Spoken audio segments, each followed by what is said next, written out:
Good afternoon, students. Today we are going to learn a special topic which is related to transformation, and it is voice. In this video, we are going to learn voice. It is called watch. It is called watch in Hindi. Okay. There are two types of it. There are two types of it. First one is active voice, and second one is passive voice. Active voice is what? Here, subject works as principal. Subject works as principal. Whereas here, object works as principal. Object works as principal.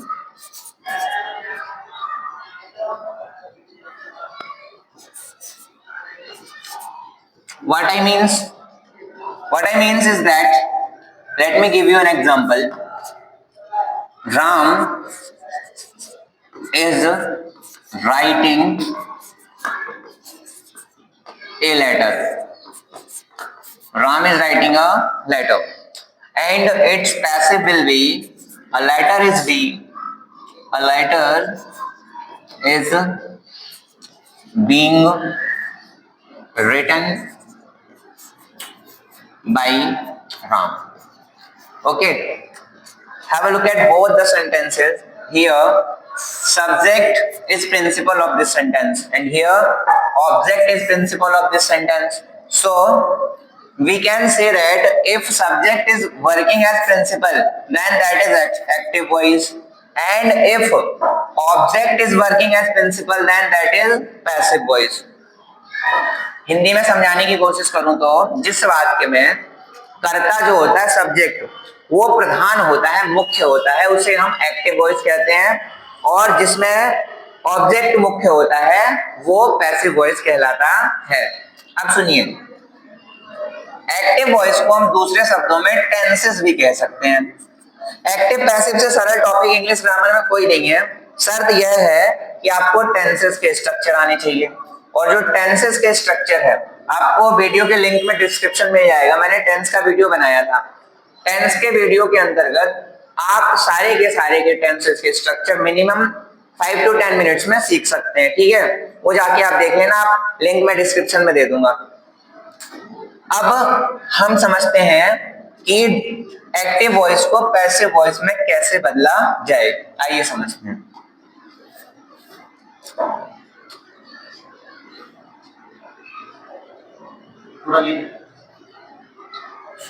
To change active voice into passive voice, we should follow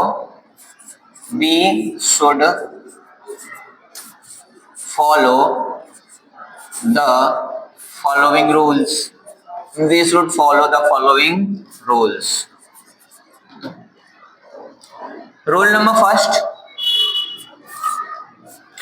tenses regarding changes, tenses related changes.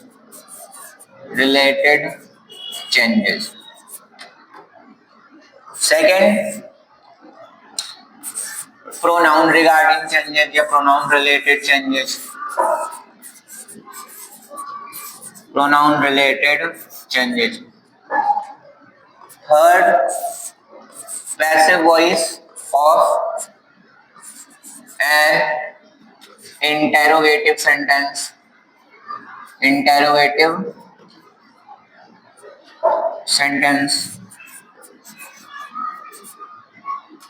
Next, passive voice of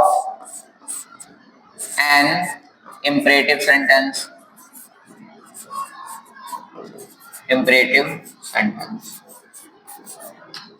वैसे होते exclamatory और optative के भी हैं, लेकिन वो आपके 12th level के ना तो स्टेट बोर्ड में आते हैं ना सीबीएसई बोर्ड में आते हैं, वो कंपटीशन लेवल के आते हैं। वो फिर किसी नेक्स्ट वीडियो में देखेंगे। हम अभी बोर्ड से रिलेटेड जितने भी टॉपिक वॉइसेस में वो कवर कर रहे हैं। और 5वां अपन पढ़ेंगे some special rules. Some special rules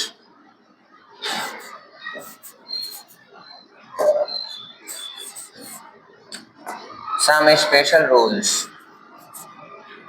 अब ये स्पेशल रूल में आप किससे किससे आएंगे?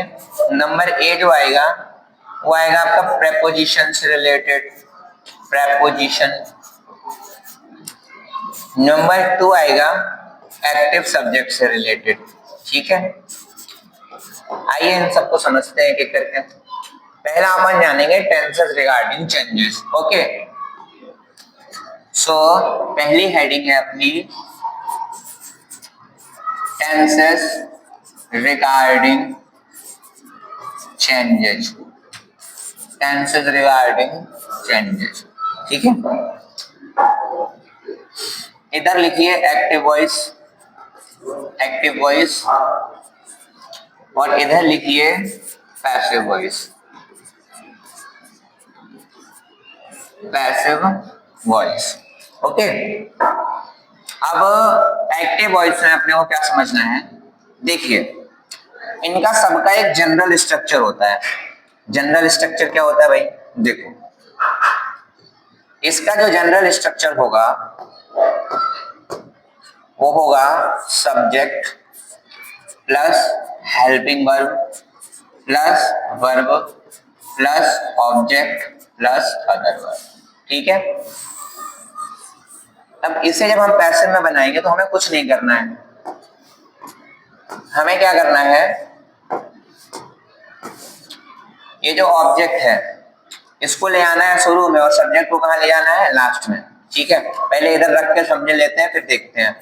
ये आ गया हमारा ऑब्जेक्ट और ये चला गया हमारा सब्जेक्ट लास्ट में। ठीक है, ठीक है भाई। अब सब्जेक्ट के पहले क्या लग जाएगा? बाई, और बाई के पहले आ जाएगा ये वाला अदर वर्ड, ये भी आ गया। अब क्या रह गया अपना वर्ब, और वर्ब का क्या हो जाता है? थर्ड फॉर्म हो जाता है। केवल हमें किसका परिवर्तन समझना है? हेल्पिंग वर्ब का। क्यों समझना है? ऑब्जेक्ट तो शुरू में आ गया, सब्जेक्ट क्लास में चला गया, सब्जेक्ट के पहले बाई लग गया और बाई के पहले अदर वर्ड लग गया। अब हेल्पिंग वर्ब का जो परिवर्तन है, यहाँ कौन सी हेल्पिंग वर्ब आएगी वो अपन समझने के लिए जा रहे हैं। ठीक है, सो अब हम हेल्पिंग वर्ब का परिवर्तन समझेंगे। मैं इसको इरेज कर दे रहा हूँ, आप स्क्रीनशॉट लेना चाहो तो ले सकते हो।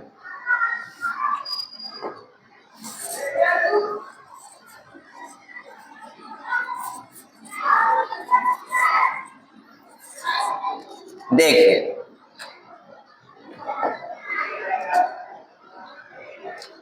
स्ट्रक्चर क्या लिखा था अभी अपन ने इधर? Subject, helping verb, verb, object. ठीक है, अब इधर लिख लो पैसिव में object plus helping verb plus V3 plus other word plus by plus subject. ठीक, अब सुनिए, हेल्पिंग वर्ब का परिवर्तन समझना है अपने को, हेल्पिंग वर्ब। ठीक है, तो अगर एक्टिव वॉइस में इंडेफिनिट टेंस है, कौन सा? इंडेफिनिट। ठीक है ना, तो पैसिव वॉइस में अपन क्या करेंगे?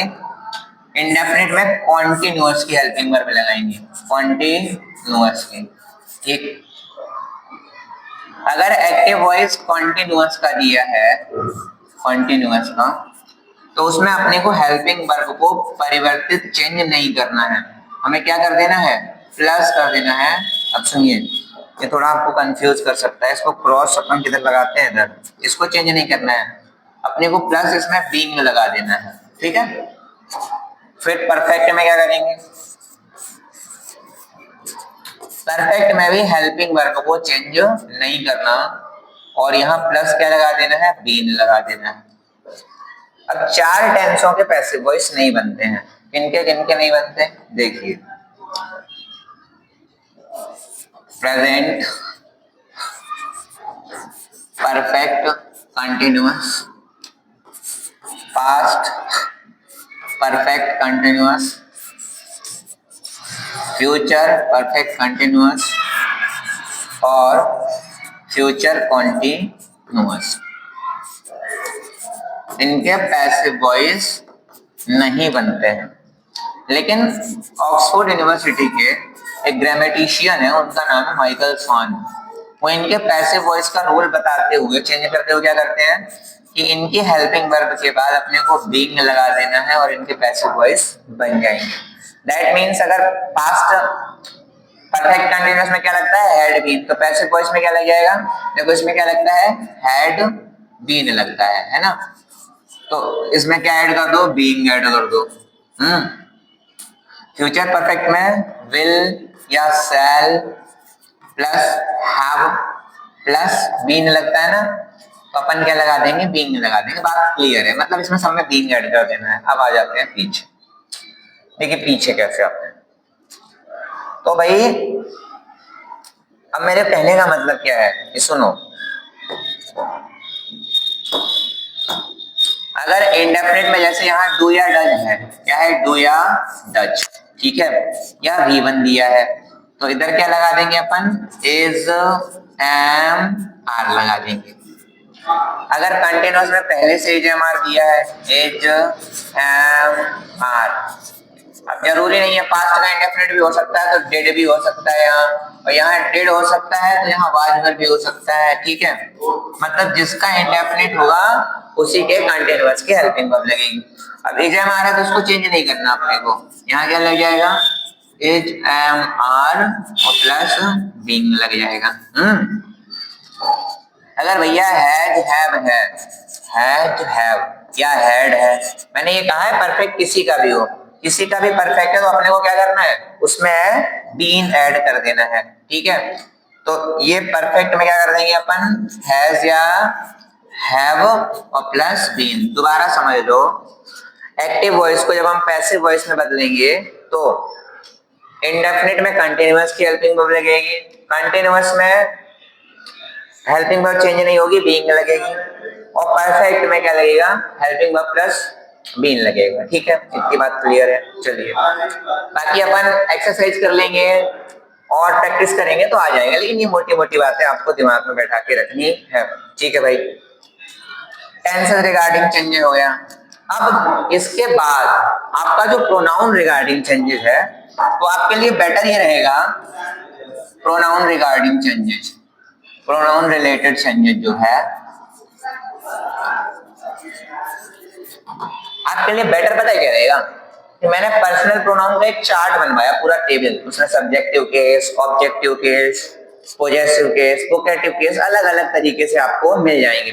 आपको करना क्या है, उनका चार्ट बना के याद कर लेना है, इसका ये सब्जेक्टिव केस होता है, ये ऑब्जेक्टिव केस होता है। फिलहाल के लिए हमें जरूरत किसकी है, सब्जेक्ट और ऑब्जेक्ट की, तो हम सब्जेक्टिव और ऑब्जेक्टिव केस जाने लेते हैं। देखिए क्या होते हैं सब्जेक्टिव केस और ऑब्जेक्टिव केस।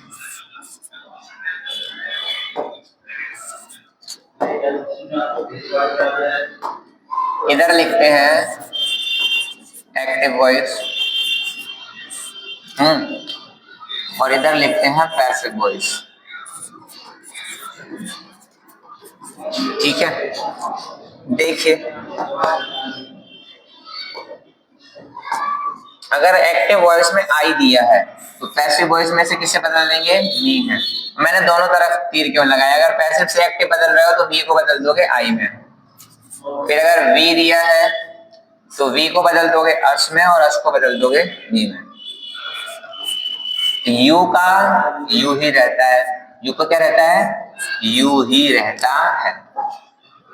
दे का क्या हो जाता है, दम, दे का हो जाएगा दम। फिर ही का क्या हो जाता है, हिम, और हिम का क्या हो जाएगा, ही। सी का क्या हो जाता है, हर, और हर का क्या हो जाता है, सी। और इट का क्या हो जाता है, इट ही रहता है, ठीक है। इसका स्क्रीनशॉट ले लो आप एक बार। तो ये प्रोनाउन संबंधी परिवर्तन समझे। अभी तक हमने क्या क्या पढ़ा, हमने क्या क्या पढ़ा इधर देखेंगे।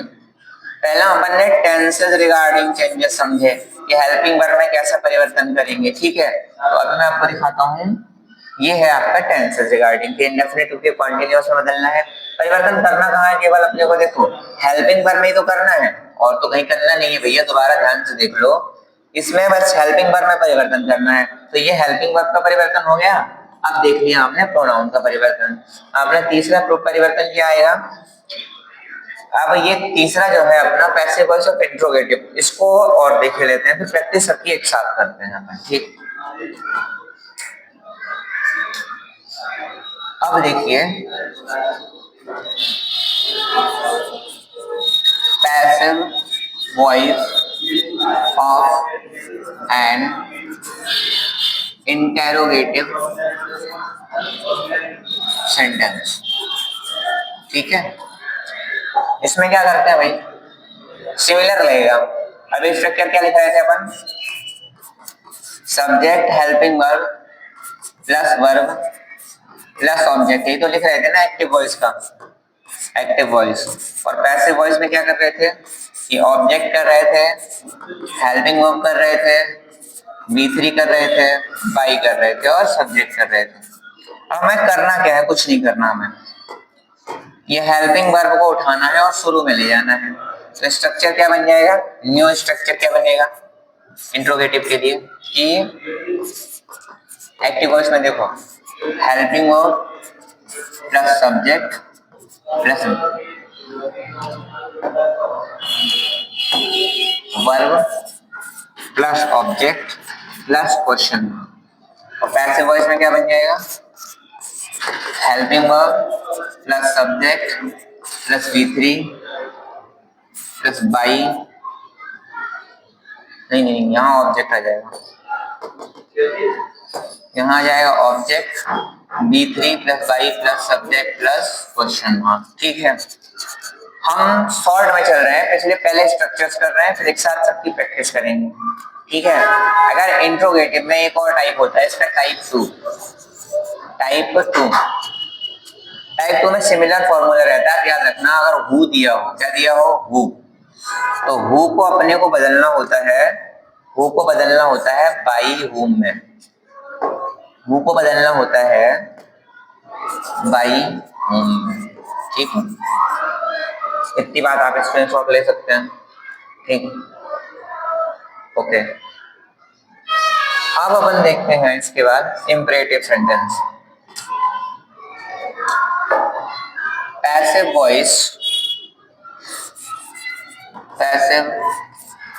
वॉइस ऑफ एन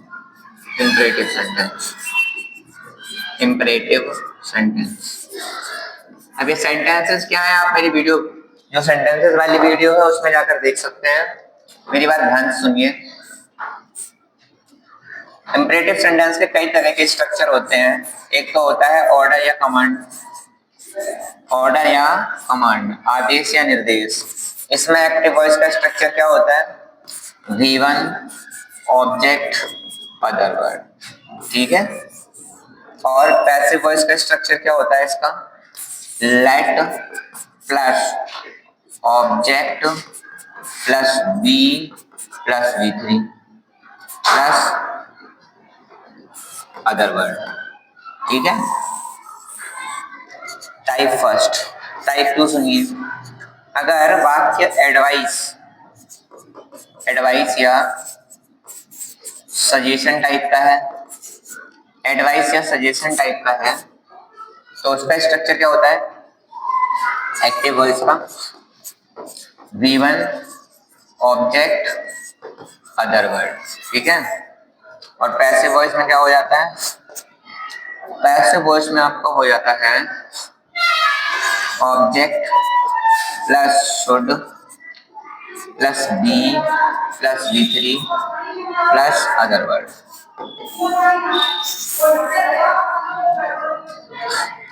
इसका स्क्रीनशॉट लो। टाइप 3 देखो, मैं आपको एक रामबाण फॉर्मूला देता हूं। जैसे इसमें मान लो अगर एक्टिव वॉइस ऐसा है कि don't plus V1 plus object plus other word, तो इसका पैसिव क्या बन जाता है, यू आर फॉरवर्ड या डिनाइड, यू आर फॉरवर्ड या डिनाइड प्लस 2 प्लस इसको उतार दो पूरा, V1 ऑब्जेक्ट अदर। अब एक और तरीका बताता हूँ, टाइप 4। टाइप 4 में अगर प्लीज या काइंडली दिया है, प्लीज या kindly plus V1 plus object plus other word, तो इसका पैसिव कैसे बनेगा? ये हो गया एक्टिव वॉइस। पैसिव वॉइस कैसे बनेगा? You are plus requested to, you are requested to plus same उतार डालो, V1 ऑब्जेक्ट अदर वर्ड। ठीक है, अब लास्ट फॉर्मूले फॉर ऑल, यहाँ क्या लिख लो? For all. फॉर ऑल कैसे? अरे फॉर ऑल वाला फॉर्मूला देखो, for all imperative sentences, for all imperative sentences. इधर देखो एक्टिव वॉइस, एक्टिव वॉइस में जो भी है फॉर्मूला, ठीक है, अपने को उससे मतलब नहीं है। पैसिव वॉइस में क्या करेंगे अपन? यू आर लगाएंगे प्लस ऑर्डर्ड या कमांडेड, एडवाइज्ड या सजेस्टेड, तीसरा अर्ज्ड या रिक्वेस्टेड, चौथा प्रोहिबिटेड या डिनाइड, प्लस इसमें हमें क्या लगा दो? Plus V1 plus object plus other. इसका स्क्रीनशॉट ले लो। तो ये सारे स्ट्रक्चर्स थे। अब हम सबके एक एक एग्जांपल देखेंगे और वॉइस को समझेंगे। जैसे एक्टिव वॉइस, दो एग्जांपल देखते हैं। He is writing a letter. अब सुनो, सबसे पहले हमें पहचाननी है वर्ब। वर्ब पे पहला क्वेश्चन करना है कौन, कौन का जवाब होगा सब्जेक्ट। दूसरा क्वेश्चन करना है क्या या किसे, क्या और किसे का जवाब होगा ऑब्जेक्ट। तीसरा क्वेश्चन करना है कब और कहाँ, इसका जवाब होगा अदर वर्ड। अगर ऑब्जेक्ट नहीं होगा तो असर्टिव सेंटेंस का पैसिव नहीं बनेगा। इसमें वर्ब क्या है? राइटिंग। राइटिंग को पहला क्वेश्चन करना है कौन, कौन राइट कर रहा है? ही हो जाएगा सब्जेक्ट। फिर क्या राइट कर रहा है? ए लेटर हो जाएगा ऑब्जेक्ट। तो हमें क्या करना है? ए लेटर ले आओ शुरू में। ए लेटर आ गया, is being written by him. देखो कैसे कैसे मैंने बोला था ही को किसमें बदलना है? हिम में। ये ऑब्जेक्ट आ ही गया, राइट का थर्ड फॉर्म रिटन लग गया, बाय लग गया। अब ये बीइंग क्यों लगा दिया? मैंने बोला कंटीन्यूअस की हेल्पिंग वर्ब में कंटीन्यूअस ही रहने देते हैं, केवल बीइंग लगा देते हैं।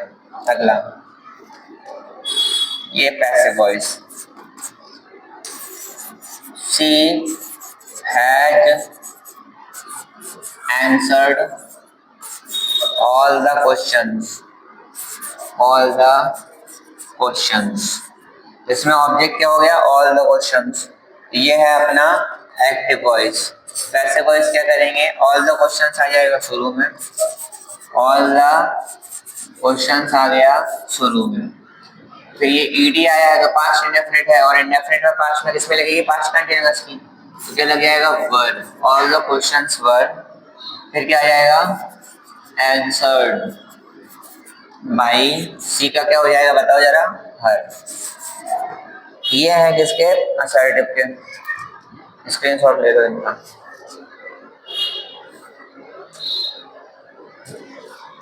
अब सुनिए, असर्टिव के बाद आ गए इंट्रोगेटिव पे, देखते हैं कुछ। Have you completed your homework? Have you completed your homework question mark. Your homework हो गया ऑब्जेक्ट, हमें कुछ नहीं करना, हेल्पिंग वर्ब शुरू में लानी है, परफेक्ट किया ना। तो यहाँ ले आओ, ये है एक्टिव वॉइस, यहाँ लिखो पैसिव वॉइस। योर होमवर्क आ जाएगा शुरू में। योर होमवर्क, योर होमवर्क आ जाएगा शुरू में, और ये प्रेजेंट परफेक्ट है ना, तो इसके साथ क्या लग जाएगा, हैज योर होमवर्क, फिर क्या लग जाएगा, been completed, been completed by you, और क्वेश्चन मार्क लग जाएगा, यहाँ भी क्वेश्चन मार्क लग जाएगा। अब अगर इंट्रोगेटिव सेंटेंस किससे है, हु से, जैसे who teachers you, who teachers you, तो ये क्या हो जाएगा, हु को बदल दोगे बाई हुम में, फिर क्या आएगी, हेल्पिंग वर्ब प्रेजेंट इंडेफिनिट का, तो क्या लग जाएगा, are you taught, by whom are you taught, ठीक है। अगला, हु हेट्स यू, ठीक है, इसमें क्या हो जाएगा, by whom are you hated, question mark, तारो स्क्रीनशॉट लो इनके। अब किसके देखते हैं, इंट्रोगेटिव हो गया, अब देखते हैं इम्परेटिव में। इम्परेटिव में है ओपन द डोर, और फिर क्या है, रिस्पेक्ट द एल्डर्स। देखो ये कैसा भाव है, सलाह का, और ये किसका है, ऑर्डर का। अब हम थोड़ा स्ट्रक्चर देखते हैं पीछे।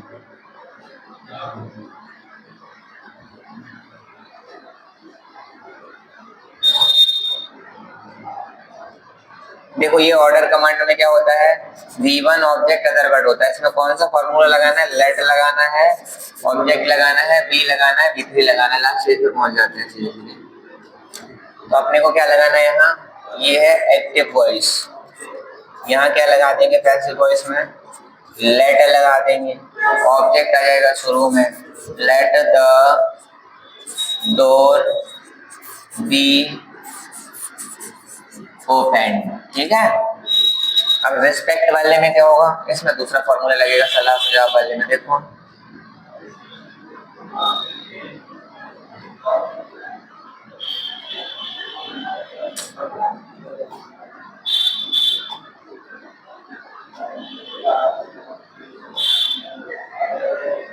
देखो सलाह सुझाव वाले में ये होगा अपना एक्टिव का, है ना, तो पैसिव में क्या लगा देंगे अपन, शुड भी लगा देंगे, ठीक है, तो शुड भी लगाते हैं,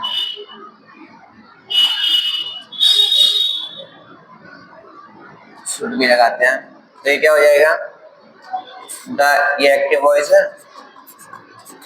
पैसिव वॉइस क्या हो जाएगा, the elders should be respected, ठीक है।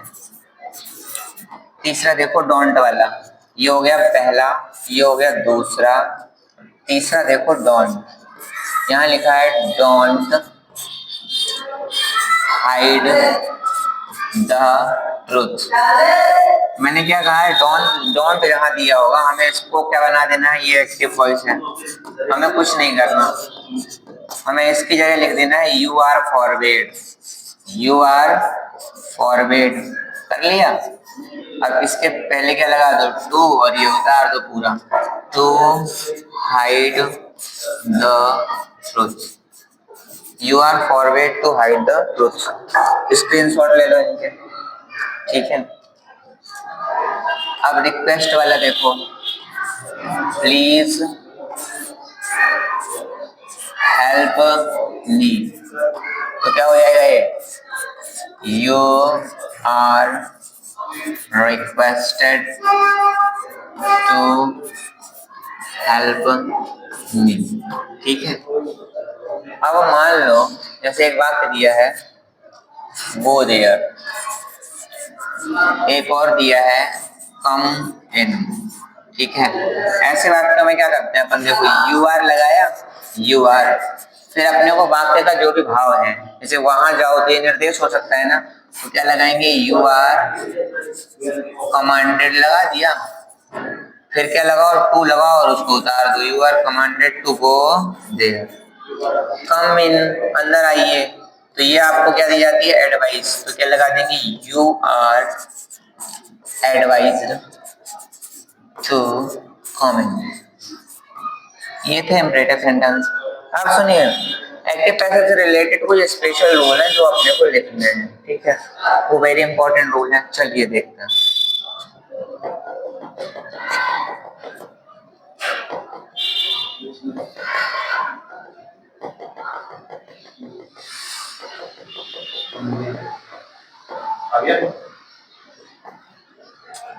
देखो ध्यान से, कुछ प्रीपोजिशंस ऐसे होते हैं जिनमें ना बाई नहीं लगता है। जैसे यहाँ लिखा है बाई की जगह विथ का प्रयोग। एग्जांपल देखो, ही प्लीज्ड मी, ये एक्टिव वॉइस है, ठीक है। अब इसका क्या बनाना है, पैसिव वॉइस। तो देखो कैसे बनेगा, मी को क्या कर दोगे आप, आई कर दोगे। पास्ट इंडेफिनिट का है तो क्या लगा दोगे, वाज लगा दोगे, और फिर क्या लगा दोगे, प्लीज्ड, ठीक है। और लास्ट में ही का क्या लिख दोगे, हिम। अब यहाँ पे आप जनरली क्या लगाते, बाई लगाते, लेकिन यहाँ वर्ब क्या है, प्लीज्ड, तो प्लीज्ड की जगह क्या लगा देंगे हम, विथ। अब समझने की कोशिश ये करो, ये जितनी वर्ब हैं, जैसे प्लीज्ड हो गई, डिसगस्टेड हो गई, क्वारेल्ड मीन्स होता है झगड़ना, झगड़ना, ठीक है, ये यहां से मिस हो गया ऐसा, ठीक है। तो अगर क्वारेल है तो भी विथ लगाएंगे, सेटिस्फाइड है तो भी विथ लगाएंगे, डिससेटिस्फाइड है तो भी विथ लगाएंगे, और डिसप्लीज्ड है तो भी विथ लगाएंगे। स्क्रीनशॉट ले लीजिए इसका। नेक्स्ट, बाई की जगह टू का प्रयोग। अब सुनो, जैसे यहाँ लिखा है नो, अब मैं यहाँ एक वाक्य लिखता हूँ, सी नोज मी, वह मुझे जानती है, ये अपना एक्टिव वॉइस है ना। अब इसे किसमें बदलना है, पैसिव वॉइस में। तो ये मी कहाँ आ जाएगा, यहाँ, और प्रेजेंट इंडेफिनिट है तो क्या लग जाएगा, एम। नो का थर्ड फॉर्म क्या हो जाएगा, नोन, और यहाँ सी का क्या हो जाएगा, हर। अपन क्या लगाने वाले थे, बाई लगाने वाले थे, लेकिन ये जहां दिखेंगी वहां बाई नहीं लगाओगे, वहां क्या लगाओगे, टू लगाओगे। तो अगर आपको एक्टिव वॉइस में कहीं पर कितनी वर्ब दिख रही है, पहला है कंपेयर, दूसरा है इनवाइटेड, कंपेयर मीन्स तुलना करना, इनवाइटेड मीन्स आमंत्रित करना, फिर है लिसन मीन्स सुनना, प्रेफर्ड मीन्स वरीयता देना, एडिक्टेड मीन्स लत लगना या व्यसन में लिप्त होना, व्यसन में लिप्त होना, और नो मीन्स जानना। इसका स्क्रीनशॉट लो, ठीक है। बाई की जगह इन का प्रयोग समझ जाइए, जहां इंटरेस्टेड होगा वहां बाई की जगह इन लगा दोगे, और डिसइंटरेस्टेड होगा वहां भी इन लगा दोगे। इसका भी स्क्रीनशॉट लो। फिर बाई की जगह एट का प्रयोग, यहाँ पे अपने को बाई की जगह एट का प्रयोग होगा, किसका, एट का, ठीक है।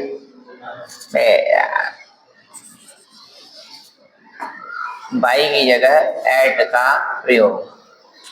अब ये स्पेलिंग थोड़ा हम उसको सही कर देते हैं। देखो पहला है एस्टोनॉइज्ड, यहाँ स्पेलिंग क्या है, एस्टोनिज्ड। एस्टोनिज्ड के साथ क्या लगेगा, एट लगेगा। फिर अमेज्ड, यहाँ क्या होगी, ये अमेज्ड, ये थोड़ा पीडीएफ कन्वर्टिंग में प्रॉब्लम आ गई है, अमेज्ड, ठीक है। फिर एनोयड, नॉक्ड, शॉक्ड, ठीक है।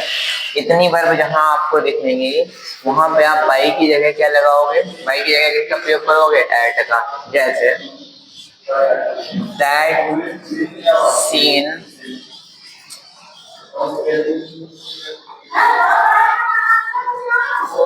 दैट सीन अमेज्ड मी, तो मी का क्या हो जाएगा, आई, और फिर ये पास्ट इंडेफिनिट तो क्या लग जाएगा, वाज, फिर क्या लगा देंगे, अमेज्ड, और फिर बाई नहीं लगेगा, क्या लग जाएगा, at that scene, I was amazed at that scene, ठीक, बता दिया, ठीक है।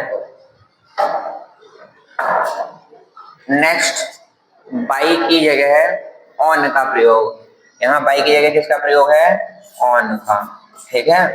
अगर वर्ब डिपेंडेंट होगी तो ऑन लगाएंगे, और वर्ब इंडिपेंडेंट, यहाँ क्या हो जाएगा, इंडिपेंडेंट, आश्रित न होना, आश्रित न होना, ठीक है।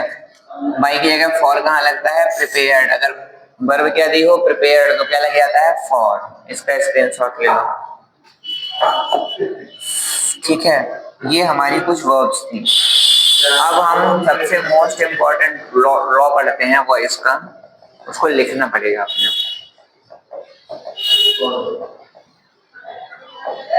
चलिए,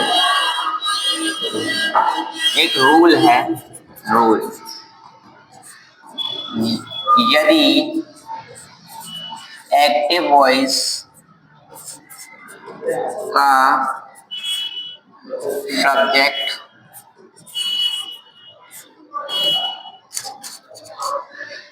someone, comma somebody, no one, comma nobody, comma anyone, comma anybody,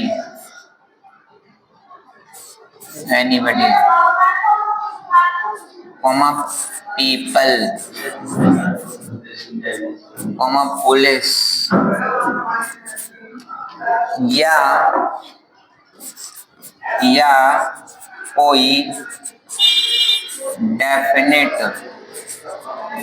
definite subject हो तो उसे पैसिव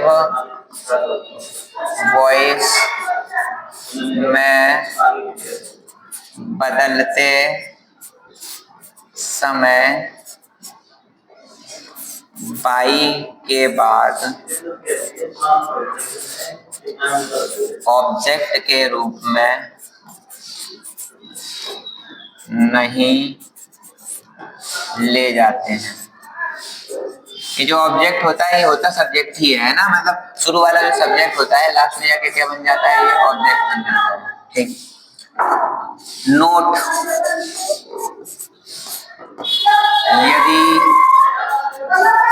यदि सब्जेक्ट नो वन या नोबडी हो तो, यदि सब्जेक्ट नो वन या नोबडी हो तो हेल्पिंग वर्ब के बाद नॉट का प्रयोग करते हैं। चलो भाई, स्क्रीनशॉट लो इसका फटाक से।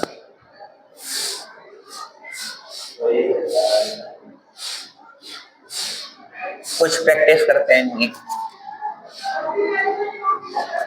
प्रैक्टिस,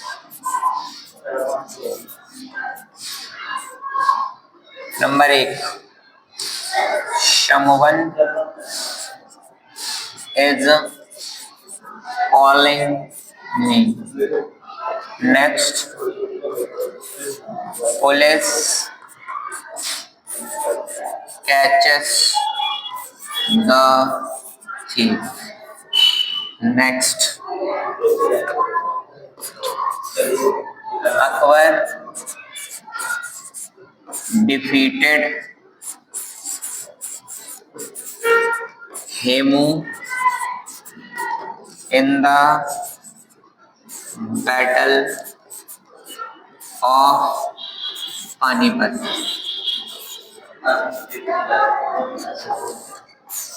अगला, चौथा, people speaks English in America. ठीक है, चलो चेंज करते हैं इनको। तो कॉलिंग क्या है? वर्ब, मी क्या है? ऑब्जेक्ट, और समवन क्या है? सब्जेक्ट। तो अब क्या होगा? अब होगा ऐसा कि मी को क्या बन जाएगा? आई, और आई के साथ लग जाएगा एम, और फिर क्या लग जाएगा? बीइंग, और कॉल का थर्ड फॉर्म क्या लग जाएगा? कॉल्ड। फिर अपन क्या लगाने वाले थे? बाई समवन, तो यहाँ बाई समवन नहीं लगेगा, यहीं तक फुल स्टॉप लगेगा। इससे इसमें क्या हो जाएगा? The thief is caught। भाई पुलिस नहीं लगाएंगे, क्यों नहीं लगाएंगे भाई? चोर को पकड़ने का काम कौन करती है? पुलिस। डेफिनेट सब्जेक्ट है, इसलिए डेफिनेट सब्जेक्ट को बाई ऑब्जेक्ट के रूप में नहीं ले जाते। Akbar defeated Hemu in the battle of Panipat. Defeated verb हो गई, किसे डिफीट किया? हेमू को ऑब्जेक्ट हो गया, अकबर सब्जेक्ट हो गया, और in the battle of Panipat other word हो गया। तो हेमू कहाँ आ गया? शुरू। फिर पास्ट का है तो क्या लग जाएगा? Hemu was defeated. फिर क्या आ जाएगा? Other word in the battle of Panipat. ठीक है, अब क्या लगाने वाले थे अपन? बाई अकबर। अब अरे भाई इतिहास की घटना है कि अकबर ने ही हेमू को पराजित किया था, तो जब डेफिनेट सब्जेक्ट है तो बाई इधर नहीं ले जाएंगे, इसकी कहानी यही खत्म हो जाएगी। फिर people speaks English in America, तो इसका पैसिव क्या हो जाएगा? इंग्लिश इज स्पीक का third form spoken in America. अब बाई पीपल नहीं ले जाएंगे, क्यों? क्योंकि भाई लोग ही तो बोलते होंगे, जानवर कुत्ता बिल्ली थोड़ी अंग्रेजी बोलेगा। ठीक, इतनी बात समझ आ गई। अब लास्ट टॉपिक देखते हैं वॉइस का अपन। Passive voice of double object. Passive voice of double object, जैसे she gave me a pen, पहला। दूसरा, mister Sharma teaches us maths।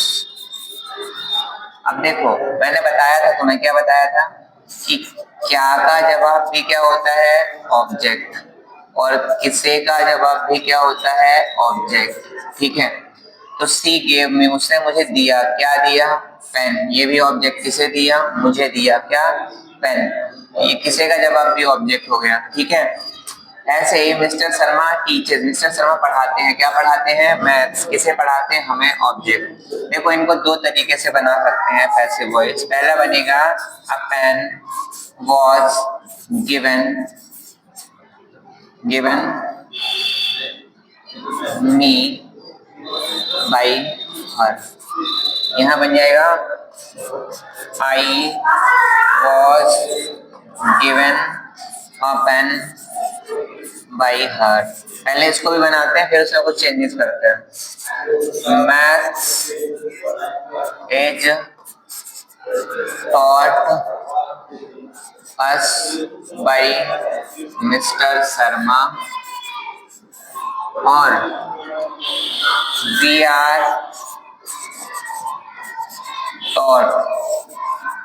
are taught maths by mister Sharma. देखिए इसमें क्या हो रहा है, यहाँ अपने को लगाना है टू, ठीक है, और यहाँ पे भी लगाना है टू। मेरी बात सुनो, जब अपने पास दो ऑब्जेक्ट हो ना, कितने ऑब्जेक्ट हो? दो। जब अपने पास दो ऑब्जेक्ट हो तो हम दोनों से सूत्र बना सकते हैं, लेकिन इस ऑब्जेक्ट को बोलते हैं डायरेक्ट। जो क्या का जवाब होता है वो डायरेक्ट ऑब्जेक्ट कहलाता है, और जो किसे का जवाब होता है वो इनडायरेक्ट ऑब्जेक्ट कहलाता है। तो जब हम डायरेक्ट ऑब्जेक्ट से बनाते हैं तो इनडायरेक्ट ऑब्जेक्ट और वर्ब के बीच में क्या लगाते हैं? टू। लेकिन जब इनडायरेक्ट ऑब्जेक्ट से बनाते हैं तो वर्ब और डायरेक्ट ऑब्जेक्ट के बीच में कुछ नहीं लगता है। सिमिलर कंडीशन यहाँ पे है। यहाँ पे अस हमारा इनडायरेक्ट ऑब्जेक्ट था, जब हमने इसे यहाँ धरा वर्ब के बीच में तो क्या लगा दिया? टू। लेकिन जब हमने इसे इनडायरेक्ट ऑब्जेक्ट से बनाया तो इसके बीच में कुछ नहीं बनाया। ये था आपका पूरा का पूरा एक छोटे से वीडियो में आपको सारे स्ट्रक्चर्स, सारे प्रकार के वाक्य मिल चुके हैं। अब थोड़ा सा एक तरह के सेंटेंसेस और रह गए, उन्हें और देख लेते हैं जो 12th में आए हैं।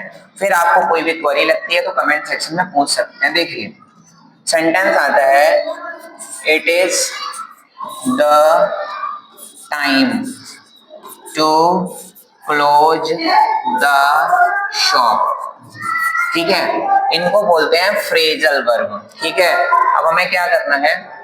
हमें कुछ नहीं करना, ये एक्टिव वॉइस है। ठीक है, हम क्या करेंगे, इसे पैसिव जब बनाएंगे तो इट इज उतारेंगे, इट इज द टाइम उतारेंगे, और टू की जगह क्या लगा देंगे? कंजक्शन फॉर लगा देंगे, फिर ऑब्जेक्ट को ले आएंगे शुरू में, ऑब्जेक्ट आ गया यहाँ पे शुरू में फॉर, तो ऑब्जेक्ट क्या है अपना देखो, ऑब्जेक्ट यहाँ क्या है, the shop, for the shop, फिर क्या लग जाएगा, टू बी क्लोज।